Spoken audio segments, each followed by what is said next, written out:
Good morning guys. Ito yung bagong project ko ipapakita ko sa inyo. Dito muna tayo sa electrical works. Iwan muna natin yung hog racing. Dito muna tayo sa ating project. Yan, ito yung project ko. Electrical. Kaya lang hindi ako ang nagabang nito.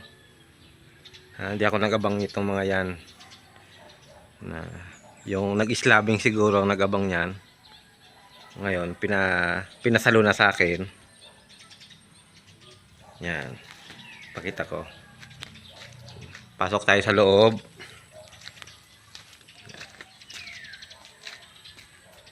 Dito hindi pa tapos yung slab. Kulang pa yung over. Pero may abang naman electrical. Isang ilaw dyan. Yan. Pati dito sa likod, kulang pa yung slab. Ngayon papasok tayo sa loob, papakita natin kung ano yung mga gagawin natin. Ayan yung abang nila para sa panel board. Bali pa lang ilalagay natin ditong panel board ano lang. Ano lang siya. Naka wall mounted lang siya. Ito yung niya, yung panel board na ikakabit diyan. Yan.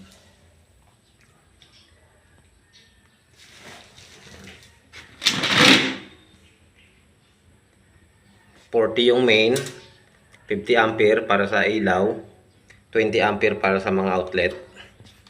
Medyo malaki nga yung kasi galing to sa ibang tindahan daw sa Mega Mall.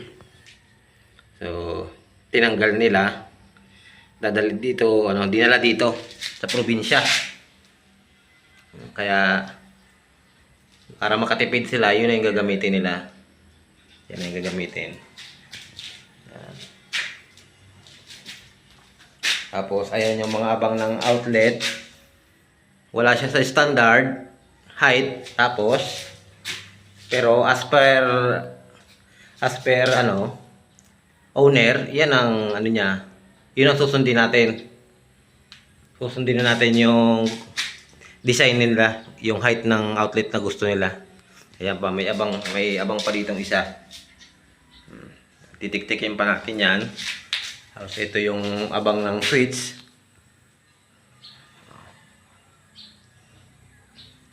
Isang nga lang yung ibinaba, pero ang daming ilaw na kailangan i-control. Yan, magsisiksikan sila dyan sa pipilitin natin magkasya yung wire. Yung ilaw sa labas, saka ilaw sa loob. Pagsiksikan natin yung ating sarili. Ayan, yan pa yung outlet. Bali 3 outlet lang naman. Tapos ito yung abang para sa power layout, papuntang panel board. Yan. Ayan yung dalawang ilaw sa loob.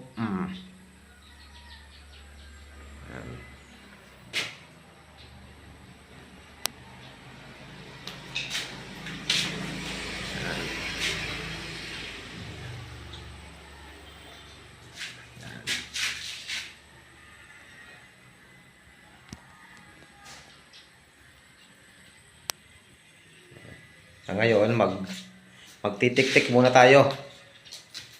Anahin muna natin tong konkreto na to. Ang electrical yun daw yung anay ng mga konkretong building. Wala tayong magagawa Lagi silang huli kung magsabi sa mga electrical Kaya para talagang aanahin natin yan.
Talagang pinakamahirap sa ano, pagtitik-tik.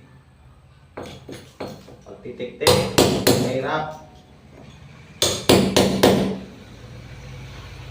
Huwag lang mapokpok ang kamay.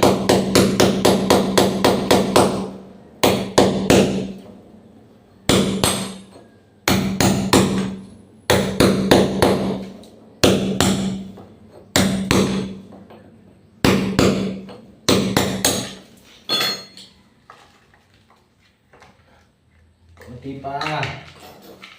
Kunti pa.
Bali, ang gagawin natin muna ngayon pala, back setting.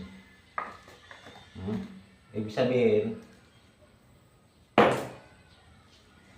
sa mga hindi nakakaalam, back setting, unahin natin yung mga box. Set muna natin yung mga box. Idikit muna natin.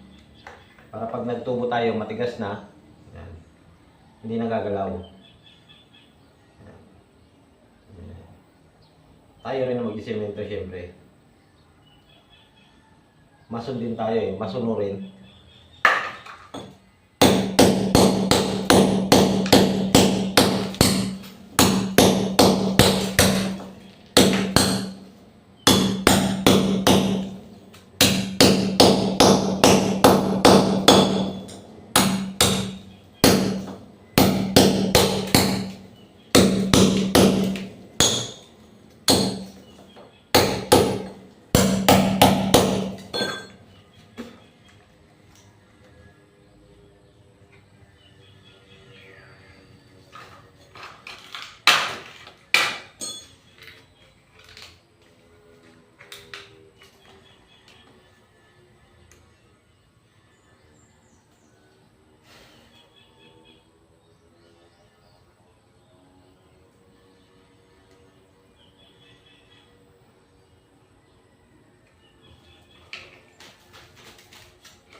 sana ito may grinder, mas mabilis eh. Kaya lang wala pong kuryente.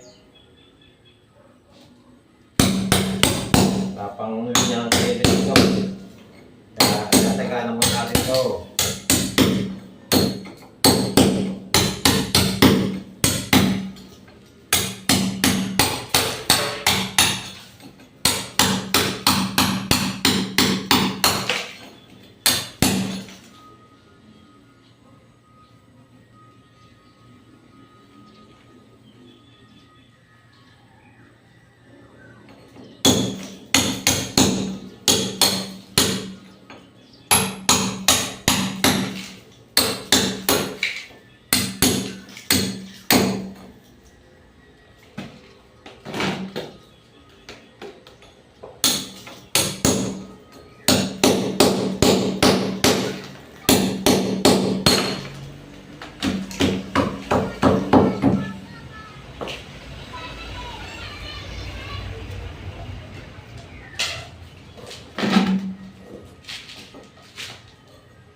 Kunti lang sana yung titik-tikin kung nasunod yung standard height nito eh. Hanggang dito lang oh.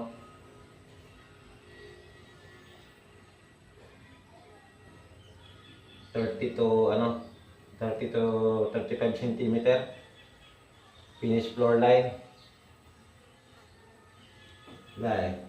Design to ng may-ari. So yun ang masusunod. Pero pagdating sa load schedule, tayo masusunod. Kaya may